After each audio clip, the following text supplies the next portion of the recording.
नमस्कार। मैं डीसी मिसाल बाजीगर प्रिय समाचार चैनल कुरुक्षेत्र से अपने सभी दर्शकों का स्वागत करता हूं। साथियों, आपकी साथ जो मेरी बातचीत होती है वीडियो के माध्यम से, इससे मेरा हौसला बढ़ता है। जब आप इसको सब्सक्राइब करते हैं, जब इसको आप लाइक करते हैं, तो हमारा हौसला और बढ़ जाता है कि हम अपने समाज के लिए और अच्छी से अच्छी खबरें लेके आएँ।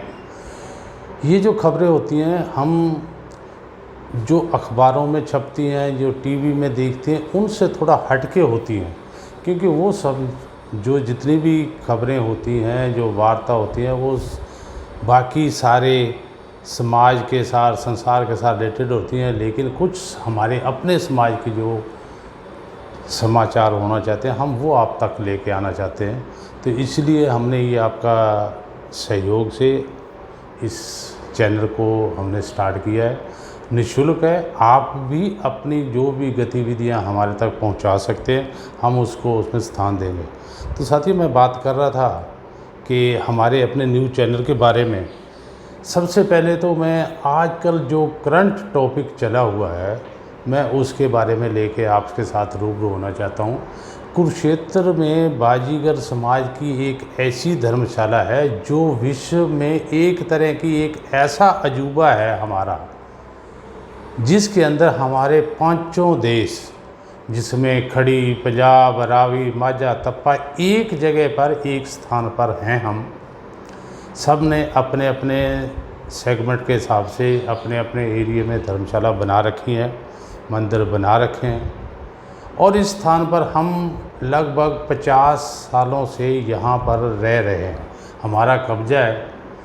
दुख की बात साथियों ये है कि इस जगह पर अभी तक हम कब्जाधारी ही हैं, हमारे पास इसकी कोई भी मलकियत नहीं है।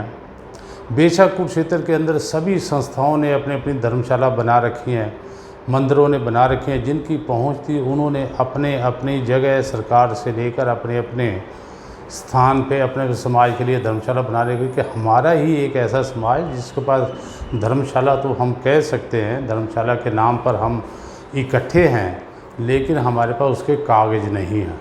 इसके लिए हमें संघर्ष करते करते तीसरी पीढ़ी में हम एंटर कर चुके हैं। 2 पीढ़ियां संघर्ष करते करते हमारी जा चुकी हैं, और अब एक तीसरी युवा पीढ़ी और इसी हमारे कार्य को पूरा करने के लिए मार्केट में आ रही है। तो वो ट्राई कर रहे हैं कि हम भी इस जो हमारा विवाद चल रहा है धर्मशाला का, हम भी इसमें शामिल हों और हम अपनी धर्मशाला का मालिकाना हक लें। साथियों, ये चाहे हमें लीज पर मिले, चाहे हमें मोल मिले, तो हम उसी को लेने के लिए तैयार हैं। हम ये जगह नहीं छोड़ना चाहते। इसी बात की हमें कुछ ऐसी भनक लगी थी। हरियाणा बाजीगर समाज कल्याण संघ के पास एक ऐसा दस्तावेज हाथ में लगा कि हरियाणा के मुख्यमंत्री महोदय ने तो हमारे बाजीगर समाज को धर्मशाला की जगह देने के लिए हाँ कर दी है, गवर्नर साहब ने भी हाँ कर दी है। जितने हमारे लीडर, एमएलए, जिससे भी आज तक हम मिले हैं पिछले 50 सालों में, सभी ने हमारे लिए हाँ करी है। लेकिन अब आकर ये मुद्दा वहाँ रुक गया है कि लोकल जो विधायक हैं हमारे श्री सुभाष सुधा जी, उनके पाले में गेंद डाल दी है सरकार ने कि वो जहाँ चाहें बाजीगर समाज की धर्मशाला के लिए जगह की आइडेंटिफिकेशन ऑफ लैंड करें। तो साथियों, जब ये डॉक्यूमेंट हमारे साथ लगा तो हमने इमीडिएटली कुरुक्षेत्र विकास बोर्ड के साथ एक विज्ञापन दिया, एक मेमोरेंडम दिया कि हमें कोई नई जगह नहीं चाहिए, हमें जगह चाहिए तो जो हमारे पास है हमें उसी जगह पर ही रहना है। तो इसके लिए हमने एक ज्ञापन दिया। अब हमने अल्टीमेटली जब हमारा बिल्कुल भी सरकार हमें लारेबाजी लगाती आ रही है, जब कोई आगे फिर नया लारा ना लगाए, इसके लिए हमने 1 नवंबर को हरियाणा दिवस पे हरियाणा अपने कुरुक्षेत्र के हरियाणा विधायक सुभाष सुधा के निवास के बाहर एक धरने का प्रोग्राम किया। ये धरना हमारा एक दिन का होगा और शांतिपूर्ण होगा। इसमें हमने कोई और मांग नहीं करनी, सिर्फ यही काम करना है कि हमारी बाजीगर समाज की धर्मशाला इसका मालिकाना हक मिले। तो साथियों, इसके लिए आप हिंदुस्तान के किसी भी कोने में हैं, विश्व के किसी भी कोने में है, ये बाजीगर समाज की एक यूनिक जगह है, ब्रह्म सरोवर के किनारे है। हम इसको छोड़ना नहीं चाहते और आपका सहयोग इसके लिए बहुत ज़रूरी है। इसलिए आपसे निवेदन है कि 1 नवंबर को ज़्यादा से ज़्यादा संख्या में हरियाणा बाजीगर समाज कल्याण संघ का साथ दें। हम धरने में, शांतिपूर्ण धरने में एक ही मांग करेंगे कि ये धर्मशाला का मालिकाना हक मिले। तो ये तो सी साथियों हमारी कुरुक्षेत्र की। आपको दूसरी खबर पर लेके जाना चाहता हूँ। खबर नहीं है, ये वार्ता ही है। आजकल एक हमारे समाज के अंदर बाजीगर बंजारा मुद्दा चला हुआ है। तो साथियों, बाजीगर बंजारा का ये जो मुद्दा है, ये बहुत ही तेज़ी से फैलता जा रहा है। कुरुक्षेत्र में बाजीगर समाज की जो धर्मशाला हैं वो भी बाजीगर समाज की हैं, लेकिन जब कुछ हमारे साथी राजनीतिक लाभ के लिए बंजारा शब्द को जोड़कर इसके अंदर आना जाना शुरू करें तो हमारे सभी जो बाजीगर समाज के लोग सचेत हो गए, खासकर युवा ये चाहते हैं कि हम बंजारा नहीं हैं, बंजारा बैकवर्ड कास्ट में आते हैं, हम बाजीगर हैं, हमारी पहचान बाजीगर है और हमने अपनी पहचान को कायम रखनी है। इसके लिए जो बाजीगर जिनके साथ हमारे सामाजिक रिश्ते हो सकते हैं, हम वही बाजीगर हैं, हम वही ग्वार हैं। तो ग्वार, अगर वैसे साउथ वाले भी कहते हैं कि हम भी ग्वार हैं, नॉर्थ में भी कहते हैं ग्वार है, लेकिन हमारा यहाँ ग्वार शब्द और समाज का मतलब यही है कि जिनके साथ हम अपने रोटी बेटी का रिश्ता रखते हैं। तो साथियों, यही एक मुद्दा लेकर हमारी युवा पीढ़ी वाले, जिसमें अंदर बहुत ही एक सुरेंद्र कुमार जी हैं, एक हमारे सुरेंद्र बिला जी हैं, एक खान बारना से हैं, तो ये लोग बहुत संघर्ष कर रहे हैं कि हमें अपनी पहचान बनानी है। हमें अपने मंदिर के अंदर कोई बंजारा शब्द लगा कर कोई संस्था आती है तो उसका बाइकआउट करना है। तो हम अपने बाजीगर समाज के लिए इसी धर्मशाला को, इसी अपनी समस्याओं को हल करने के लिए हम एक बाजीगर समाज के नाते एक प्लेटफार्म इकट्ठे हों। और इसके लिए अभी 4 तारीख, आज 1 तारीख है, 4 तारीख को एक मीटिंग रखी हुई है यहीं पर ही कुरुक्षेत्र विकास जो बाजीगर समाज की धर्मशाला, वहाँ पर एक मीटिंग रखी हुई है। इसी दिन हरियाणा बाजीगर समाज कल्याण संघ ने भी 1 नवंबर को जो हमारी प्रस्तावित धरना है उसको लेकर इसकी रूपरेखा तैयार की जाएगी कि हमने कैसे इस धरने को कामयाब करना है। अगर सरकार की तरफ से कोई पहल नहीं होती कि बाजीगर समाज की धर्मशाला हम देने को तैयार हैं या दे देंगे या कैसे देंगे, तो हम, अगर वो चीज़ हमें नहीं मिलती तो हमारा धरना अटल है, हम अपने समाज की तरफ से ये धरना देंगे। तो ये थी हमारी सेकंड जो न्यूज़, जो वार्ता थी आपके साथ। नमस्कार साथियों, अगेन मैं आपको एक नई खबर की तरफ आपको लेके जाना चाहता हूँ। हमारे अभी पिछले महीने में ग्वार चेतना दिवस एक मनाया गया था और ये ग्वार चेतना दिवस, हम हिंदुस्तान की बात नहीं कर रहे, ये अमेरिका के अंदर इसको प्रसारित किया गया था। जो ये ग्वार चेतना दिवस, ये 23 सितंबर को हमारे जो एक बहुत ही अव्वल दर्जे के समाज सेवी श्री ओम प्रकाश कमल धर्मसौधरी जी, बेसिकली वो फगवाड़ा के रहने वाले हैं और पिछले 25-20 वर्षों से वो अमेरिका में रह रहे हैं और ग्वार समाज के लिए, बाजीगर समाज के लिए वो हर काम करते हैं जिससे हमारे समाज में जागृति आए। अभी पिछले दिनों उनके दादाजी, जो एक बहुत ही समाज सुधारक थे, बहुत ही ऊंची सोच वाले थे, बाबा बूटाराम धर्मसोत, उनकी 23वीं जो पुण्यतिथि थी उसको लेकर इन्होंने 23वां जो अपना प्रोग्राम किया उसका नाम इन्होंने ग्वार चेतना दिवस ही रखा हुआ है। शुरू से ही ये ग्वारों को जागृति के लिए ये दिन समर्पित किया हुआ है। तो साथियों, ये जो ओम प्रकाश कमल है, इन्होंने ये जो ग्वार चेतना दिवस है इसको अंतर्राष्ट्रीय स्तर पर पहली बार किया गया है। तो ये भी हमारे समाज के लिए एक बहुत ही अच्छी बात थी।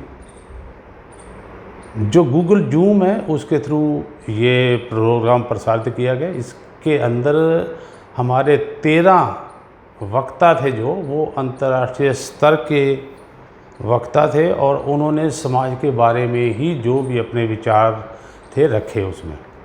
तो बहुत अच्छा लगा। उस ग्वार चेतना दिवस के अंदर डीसी मिसाल मैं खुद भी उसमें पार्टिसिपेंट था। मुझे भी अपने विचार उस जागृति दिवस के अंदर रखने का मौका मिला। तो साथियों, उसमें बहुत से अच्छे अच्छे विचार आए। पूरे हिंदुस्तान के नहीं, बाहर के विदेशों में जो हमारे ग्वार समाज के बच्चे, उन्होंने भी अपने विचार दिए। जो मेन बात निकल के आई, मैं आपको उसकी तरफ ध्यान ले जाना चाहता हूँ। हमारा समाज तरक्की क्यों नहीं कर सका, इसके ऊपर विचार मौन किया गया था और कितनी की है इस पर भी विचार किया था। सब ने अपने भी विचार रखे, सब ने संतोष जाहिर किया कि हमारे समाज ने बहुत ही तरक्की की है, लेकिन फिर भी हम कई फील्ड में पीछे हैं। तो वो जो फील्ड थे वो सब ने गिनाए थे। उसका नेट सेल में एक जो हमारा विचार वो निकल के आया कि इसके कारण ढूंढे थे। कारण सब ने एक्सप्लेन करे अपने अपने ढंग से।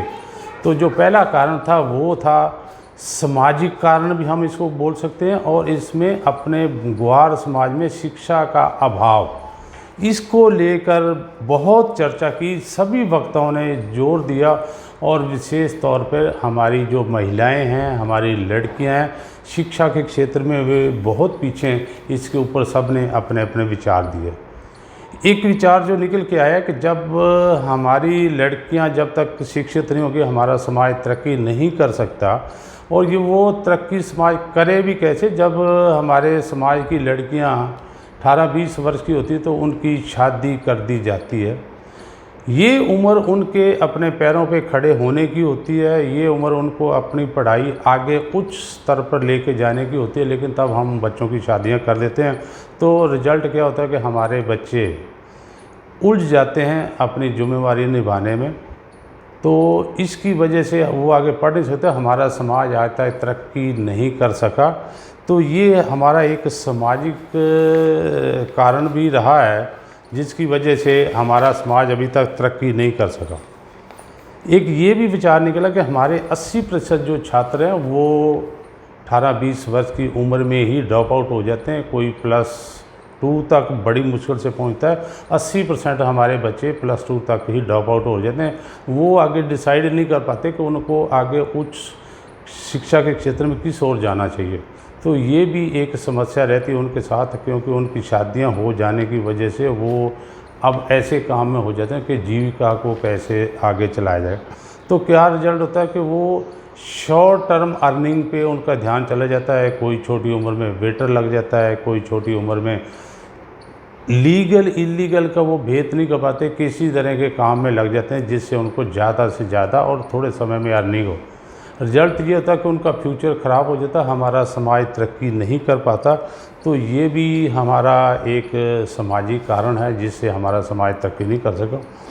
एक और समाज है जिसको एक और कारण ये है कि कुछ हमारे ऐसे लोग हैं जो साधन संपन्न होते हैं और उसके बाद वो चाहते हैं कि ग्वार समाज तरक्की करे, लेकिन अपने आप को छुपा कर रखते हैं। वो बताना ही नहीं चाहते कि उनको कोई शर्म महसूस होती है कि हम बाजीगर समाज के या ग्वार समाज के कहलाएंगे तो लोग हमें शायद निम्न दृष्टि से देखेंगे, जिसकी वजह से वो अपने आप को शो नहीं करता। और हमारा समाज जो तरक्की करा वो नज़र नहीं आता।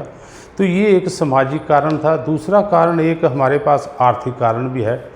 हमारे लोगों के पास कोई कारोबार धंधा नहीं है, मेहनत करने वाले हैं और खेतीबाड़ी भी नहीं है, तो जिसकी वजह से वो हमेशा पीछे ही रहते हैं और जिसकी वजह से हमारे जो आर्थिक कारण होते हैं वो भी हमारे जो समाज को पीछे रखने में बहुत अहम रोल रहता है। एक और कारण है जिसको मैं अब, राजनीतिक कारण भी हमारे समाज में तरक्की ना होना है। हमारा कोई भी अभी तक ऐसा नेता नहीं हुआ हमारे समाज का, ग्वार समाज का, जो इस मुकाम पर पहुंचकर, चाहे वो एमएलए चाहे मंत्री है, कि कभी उसने विधानसभा में, किसी रैली में, किसी सेमिनार में अपने ग्वार समाज की तरक्की के लिए कोई आवाज़ उठाई हो। हमें खुशी होती है कि हमारे एमएलए भी रहे हैं, हमारे मंत्री भी हैं, आज भी हैं, लेकिन आज तक हमारे समाज के लिए कोई भी, ना तो किसी एमएलए ने कोई आवाज़ उठाई अपने समाज की उन्नति के लिए, ना किसी मंत्री ने उठाई है। तो हम तरक्की कैसे करें? जो हमारे छोटे मोटे लीडर हैं, कुछ नेता हैं, वो दूसरों का ही बखान करते हैं, और वो तब तक ग्वार समाज को अपना समझते हैं जब तक उनको कोई पद नहीं मिल जाता, जब तक वो किसी ऐसे ओहदे पर नहीं पहुंच जाते जहां पर वो सोचते हैं कि अब हमें ग्वार समाज से क्या लेना है। तो साथियों, जब हमारे मंत्री, हमारे विधायक अपने ग्वार समाज की तरक्की के लिए कोई आवाज़ विधानसभा में नहीं उठाएंगे, कहीं प्लेटफार्म ऐसे पे जहाँ तरक्की का हो, उनको ग्रांटें दिलाएं, उनके जो मकान नहीं मिले हुए, जिनको जगह नहीं वो दे, तो हम कैसे तरक्की कर सकते हैं? तो ये राजनीतिक कारण हैं। और ये जो शिक्षा है, यहाँ पर भी बहुत बड़ा एक रोल अदा कर रही है। हम शिक्षा के क्षेत्र में पिछड़े होने की वजह से विधानसभा में हमारे जो नेता हैं उन्होंने आवाज़ नहीं उठा सके, और वो काम नहीं कर पाते जो काम हमें समाज आशा रखता है। हाँ, एक काम में वो ठीक हैं, जब उनका परिवार होता है उसको वो जैसे कैसे सबको, उनको सर्विस में भी लगवा देते हैं, उनको नौकरियां भी लगवा देते हैं, अच्छे अच्छे पदों पे भी पहुंचा देते हैं, लेकिन वो अपने परिवार तक ही सीमित हैं। बाकी ग्वार समाज हमारा हमेशा उनकी तरफ देखता ही रहता है कि कब हमारे मंत्री जी, कब हमारे विधायक जी हमारे ऊपर नज़र करें। तो ये एक हमारा राजनीतिक कारण था। एक और कारण जो हमें इसमें चर्चा में आया वो धार्मिक कारण भी था। धार्मिक कारण ये नहीं है कि हम आस्था में विश्वास ना करें, आस्था में विश्वास करते हैं, लेकिन बहुत ही ज़्यादा अंधविश्वास भी करते हैं। हमारा ध्यान मंदिरों की तरफ, हमारा ध्यान और कोई फालतू जगरातों की तरफ, शादी विवाह के कोई फंक्शन, इनकी तरफ ज़्यादा रहता है। और तब वहाँ पर हम जितनी पॉकेट होती है उसके हिसाब से खर्च करने के बजाय हम दुगना चौगुना खर्च करते हैं, जिससे जो ज़रूरी खर्चे हैं वो उस पर लगाम लग जाती है। हम बच्चों को पढ़ाई पे रोक देते हैं और ये धार्मिक कार्य जो है ये संपन्न करवाते हैं। तो कई बार तो यहाँ तक भी हम कह सकते हैं, जब कोई मृत्यु भोज होता है उसमें लाखों रुपए खर्च कर देते हैं। यहाँ पर ये भी कहना, कुछ लोग अमीर होते हैं, वो इसको खर्चे को अफोर्ड कर सकते हैं, कुछ नहीं कर सकते। तो वहाँ पर यही बीत कर आ जाता है कि उसने अगर मृत्यु भोज पे लाखों रुपए खर्च करें तो हम दाल रोटी तो करें, तो वो भी इतना ही बढ़ चढ़ के काम करता है, कर्जा लेके काम करता है। और यहाँ तक कि एक और भी बात देखने में आती है कि हमें ये नहीं पता लगता कि हमारे पास 500 लोग आएंगे, 700 लोग आएंगे, 1000 लोग आएंगे। तो जितने मर्जी हमारा समाज है वो लोग उन पे ऐसे ऐसे कामों पे जाते हैं, आना चाहिए, आते हैं। तो ये भी जब खर्चा दूसरी तरफ डाइवर्ट हो जाता तो हमारा ये जो है ये समाज तरक्की नहीं कर सकता। तो ये थे हमारे बाजीगर समाज के अभी तक पिछड़े रहने के कारण। तो मैं नए फील्ड में आपको ले जाना चाहता हूँ। हमारे ग्वार समाज के, हमारे बाजीगर समाज के आजकल युवा जो है वो म्यूजिक के क्षेत्र में भी बहुत आगे आ रहे हैं। अच्छी रोज़ वो कैसेट निकालते हैं, सीडी निकालते हैं, वो हमें हमारे पास सूचना मिलती है। हमने पहले 3 जो अपनी वीडियोस वो अपने सिंगर के नाम से हमने रिलीज़ की थी, जिससे पता लगा कि हमारे ग्वार समाज के बच्चे बहुत नाम कमा रहे हैं। अब भी हमारे पास बहुत से लोगों के फ़ोन आते हैं कि हमारा नाम भी है, हम भी सिंगर हैं, हमारा नाम भी बाजीगर प्रीत समाचार चैनल पे आना चाहिए, क्योंकि हम भी समाज के लिए कुछ अच्छा क्षेत्र, इस गायकी के क्षेत्र में नाम कमा रहे हैं। तो हमने उनका स्वागत किया है। वो जिस भी फील्ड में हैं वो समाज के लिए शान है हमारी। वो समाज के लिए भी कुछ ना कुछ अपने प्रोग्रामों में अपने समाज को आगे बढ़ाने के लिए करते रहें, ऐसी हमारी उनके साथ भी प्रार्थना है। वो आर्टिस्ट हैं, आर्टिस्ट तो अपने समाज को कहीं से कहीं पहुंचा सकते हैं। तो मेरा उनसे अनुरोध है कि जहाँ भी वो कभी अपना प्रोग्राम करें, गीत गाएं, सीडी रिलीज़ करें, उसमें बाजीगर समाज का भी नाम ज़रूर लिया करें। इससे हमारे समाज की तरक्की होगी। कई बार इस चैनल पे जो बाजीगर प्रीत समाचार का व्हाट्सएप है, उस पे उनकी वीडियो आ जाती हैं, उनके सीडी आ जाती हैं, लेकिन वो कहीं नहीं लिखते कि हम ग्वार समाज के हैं, आप हमारी भी हौसला अफजाई करें तो ग्वार समाज को बहुत खुशी होगी। ऐसा ही हम एक ऐसे कलाकार के साथ आपको मिलाना चाहते हैं, वो हैं कैलाराम मछाल। कैलाराम मछाल, उन्होंने भी बहुत अच्छे गीत गा रहे हैं, नए यंग हैं, युवा हैं। उनके पिताजी उजागर राम, उनको हम व्यक्तिगत तौर पे भी जानते हैं। वो भी समाज के लिए काफ़ी सालों से सेवा कर रहे हैं। तो कैलाराम मछाल ने भी हमें एक फ़ोन में कहा कि हम भी अपने समाज के लिए योगदान देते हैं, हमारा समाज तरक्की करे। तो वो अपने नाम के आगे मछाल से ही करते हैं। तो उन्होंने एक गीत, बहुत ही अच्छा गीत गाया, पंजाब के अखाड़ा में उनका वो अच्छा गीत चला था। तो गीत वो है कि जब मक्खन शाह लबाना का जहाज़ समुद्र में डोलता जा रहा था, तो उन्होंने उस लहरों से बचने के लिए उन्होंने कहा कि मैं, हे परमात्मा, मुझे मेरा ये जो जहाज़ है किनारे पे सेफ लगा दो, तो मैं आपको 500 मोहरें दूंगा। तो जब उन्होंने गुरु तेग बहादुर जी के पास गए, तो वहाँ सभी मूर्तियाँ पैसा लेने के लिए एक गुरु तेग बहादुर का रूप धारण करके तो वो इकट्ठे हो गए।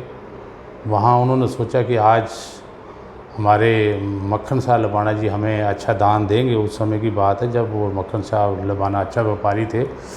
तो उन्होंने जब सबको एक एक मोहर रखी, तो जब वो गुरु तेग बहादुर जी के पास गए तो उन्होंने एक मोहर रखी, तो उन्होंने ये कहा कि नहीं, आपने तो 500 मोहरें कही थी। तो साथियों, उसी समय मक्खन शाह लबाना ने कहा कि गुरु ला दो रे, गुरु ला दो रे, गुरु ला दो रे। ये बात कह के उन्होंने कह दी कि हमें अपना गुरु मिल गया है। तो इसी भाव को लेके उन्होंने एक गीत गाया, जिसकी हम चंद लाइनें आप तक पहुंचाना चाहते हैं। बहुत ही अच्छे कलाकार हैं कैलाराम मछाल जी। आप भी उनकी गायकी को सुनेंगे और हम उनके उज्जवल भविष्य की कामना करते हैं। कुछ और हमारे सिंगर हैं, हम जब भी कोई अपना वीडियो करें उसके अंदर उनको भी शामिल करेंगे। आपके पास जो भी हम वीडियो हो उसको हमारे पास आप भेजें, हम उसको इसके अंदर स्थान देंगे। तो बहुत बहुत शुक्रिया। बाजीगर प्रीत समाचार के फिलहाल इतना ही। नमस्कार।